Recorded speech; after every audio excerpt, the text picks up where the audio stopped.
Hey guys, welcome back to another episode of Sofa Stories. We have another episode of Meet the Team today. Today we have got Adam. We're going to find out a little bit more about Adam himself and what he does here at ChargedEV. So, Adam, welcome to ChargedEV's Sofa Stories podcast. Yeah, good to be here. Oh, happy to have you on. Right, my first question is, who are you, how long have you been here, and what do you do? Yeah, so my name's Adam, as you've just heard. So I am currently the installation planning team leader. So that's all of our office-based domestic customers essentially come through my team. Been here 8 years, coming up in September now. So my job very much sort of centres around training and upskilling sort of the new people who come in, making sure that our customers are quoted correctly, quickly, adequately, and the field have really got a flush pipework of jobs essentially, so that they're not sat around doing nothing. Brilliant. And if you could describe your job in 3 words, what would they be? It's like wrangling cats. Nice. Very interesting. And one of the favourite questions, what is your favourite thing about working at ChargedEV? So it's difficult to say. So I've been here, like I said, I've been here quite a long time. I've probably had a turbulent history at ChargedEV at times. You know, I came in just on the phones, knowing nothing about the industry, the company, anything at all. I just needed a job because I would get made redundant at my old one.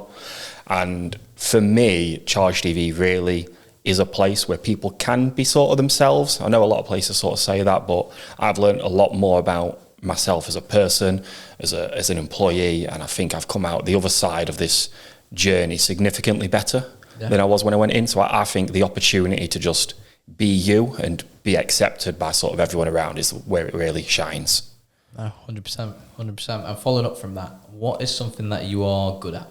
So I actually think I'm very good at the technical side of things. So for a long time, I advocated for the role to be created. So it used to be just everyone did everything, but I advocated for a long time for a specialist role to be created. Yeah. So I've got more of an eye for that technical detail, that know-how and that knowledge. I've also got sort of an avid appetite for sort of learning. So I'm always trying to learn new things. I'm not technically qualified, but I'm competent enough. So I'm good at that side of things. I've always been pretty poor. It's got better, but pretty poor at the paperwork and the time management side of things, as I'm sure a lot of people will agree.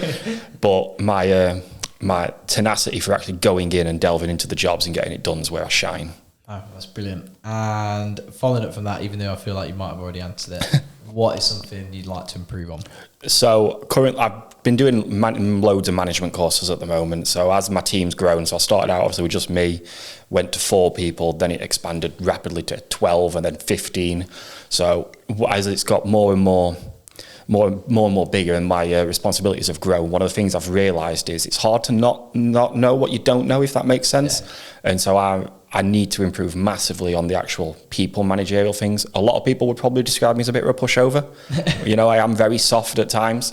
So it can cause sort of a flexibility that you shouldn't really allow. So I'm trying to really toughen up on like my management skills. Yeah, no, that's good. And now we're going into sort of the more fun questions. Mm-hmm.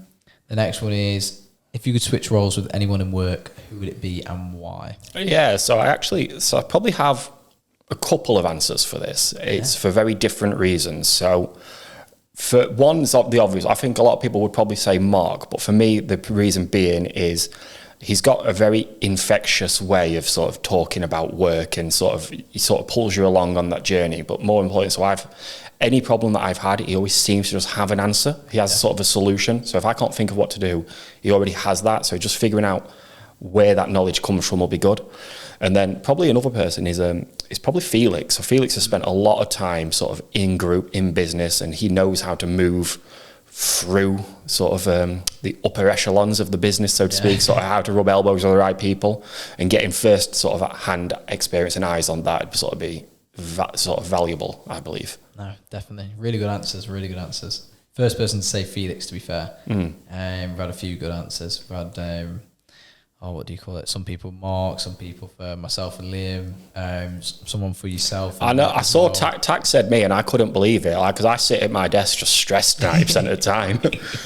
Honestly, it's really cool because like the people from different aspects of the business have everyone's got different ideas of who they'd want to switch with, and most of them got really good reasons as to like why they'd want to switch, which I think is really interesting, because I feel like there's obviously more popular roles and stuff, but I feel like it's quite even across the board here. Yeah, which is really good.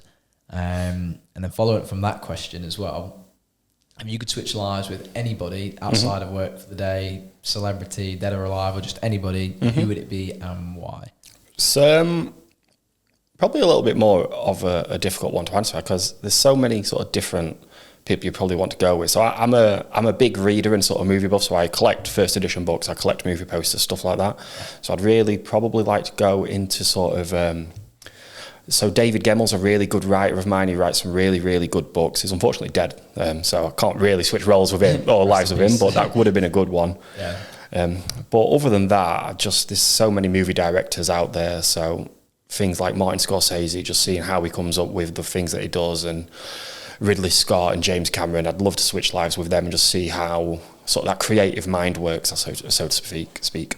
I was going to say, so some of their creative processes are bewildering, absolutely bewildering. Yeah, I always struggle with, I don't want to say creativity, but I think I'm very, because I'm very black and white, technical minded. It's either this or that, and having that creative spark I do find difficult. Whenever I'm writing like a report or a presentation, it seems very bland and just very by the book. So figuring out, getting into someone's mind that gives you that little bit of a flexible mindset will be worth it.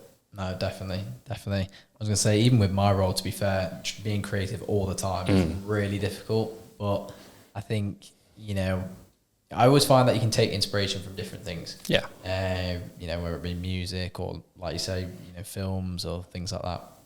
Poems, if you read poems, anything like that, really. I feel like you can grab inspiration from anywhere. So, and I think it can happen at any time. So I always like to, if I see something I like, just note it down on my phone. You're a big outdoor guy as well, though. So you're always out and about. So nature. Yeah, I mean, you say that because I go walking and running quite a lot, and I suppose like when you're out on sort of the vista and you're overlooking. So we go to Curbridge a lot, me and my missus, and sat, and it can be quite inspirational to see, to sort of see and experience that. I'm a big believer in just being out and just seeing things. Yeah, I've one of my favourite things would be, like Cuba Edge is great location. Anywhere like that, especially with summer coming in now, sunsets are going to be so nice. Even sunrise, to be fair. Although I wasn't running the other day, I came in, I was driving, just the sun was rising. It was just like, it looks so cool. I'm trying. So currently, I go walking on my dinner, I finish work and I go running, and then I go walking with my missus at the end of the day, and it stacks up quite quick. So I'm trying, because I've never been early morning. I tend to get up about 7, and so I'm trying to convince, because my missus gets up at 5, and trying to get her to drag me out of bed so I can go running in the morning. I hate running in the morning. Yeah, it is difficult, to be fair. Like I've ran at like 4 or 5 before. Yeah, because you're mad doing half marathons at 4 in the morning. Who goes to Paris to do an half marathon? It takes some doing, but I think sometimes it is difficult to get out of bed. But I think with summer coming along, I feel like it'll be a lot easier to get out of bed early, because it's not going to be freezing cold either. Yeah, that's it. It's always putting yourself through that sort of pain. I mean, if it hurts, it works, that sort of thing. No pain, no gain. Yeah. And then I'll take you over to our final question, and that is, do you have a dream? If so, what is that dream, and how are you going to go about achieving that dream? I don't necessarily have a dream. I suppose I've always believed I just want to earn enough and be happy enough to get by. Yeah. So my family, I've always come from a family of sort of struggle, sort of very working class, and I'm just getting onto the other side of that. And I think we're slowly getting there. So me and my missus only has to work part-time now, so it's going well for sort of there. And I think getting out of that's enough for me. Don't really need anything else. I can live, I can be happy going out, running, walking, get my 40 hours a week, and just earning enough to not worry will be fine for me. No gold chains, gold watches. No, I think that era of my life is probably behind me. If you've asked me this question 5 years ago when I were in my peak reprobate days at ChargedEV, maybe. But no, that is a good answer, to be fair. I feel like since I've come in, obviously I'm still quite young, everybody that I've spoke to, in terms of like dreams and stuff, it's interesting to see what everybody's had to say, but a lot of people's like baseline foundation is happy, sort of like family life, house, whatever, decent amount of money coming in, like you say, to get by and stuff like that, and just enjoy it. There's always going to be, like, the thing is that there's always going to be a bigger house and a faster car. So if that's what you're chasing, you'll never you never actually achieve it because there's always something more out there. Yeah, at least that's my opinion on it. No, definitely. I do agree to some extent with that. Like, I think even with, I've more so noticed it with like fitness goals. It's like, once you've completed this, what's the next big thing that you can do? It's like with that Russ who's just ran across Africa. Like, that's massive. So, like, what is the next big thing for that? Yeah, with fitness in particular as well. So I've been on a weight loss journey for like a long time now. So as of 2 years ago, I was 16 stone. And at the time, I said my goal target weight would be 14 stone. Yeah. And I'm now under 14 stone, and I'm like, I still got more to lose. There's another plateau now. I've got to get to 13. So, there's always going to be more. But then if you don't put that in front of you, you risk losing it or losing sight of it. So you've got to sort of push yourself. You've never had a dream come true. No, definitely. I think as well, like, it's definitely good to work towards like mini goals, or even like I every month now will set myself, I'll just set myself like a few short goals, like achievable goals, work towards those, and then obviously have like bigger goals further down the line and things like that. And I feel like almost having that little list that you can just tick off each month, you at least get a little bit of sense of. Are you finding that works better for you?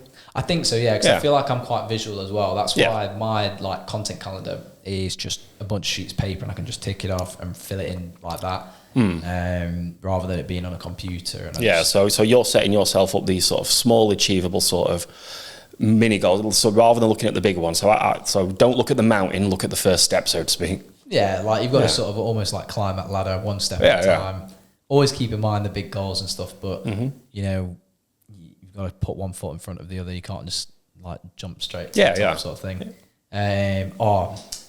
Now I think about it, it's probably the best way to describe it would be like to maybe like acclimatise, because you can't go straight to the top of Everest, can you? No, you can't. Yeah, I actually think I was really good. I was happy with that. I knew something would make sense, but yeah, I think making short goals first, aiming towards the big goals, I think it's really helpful.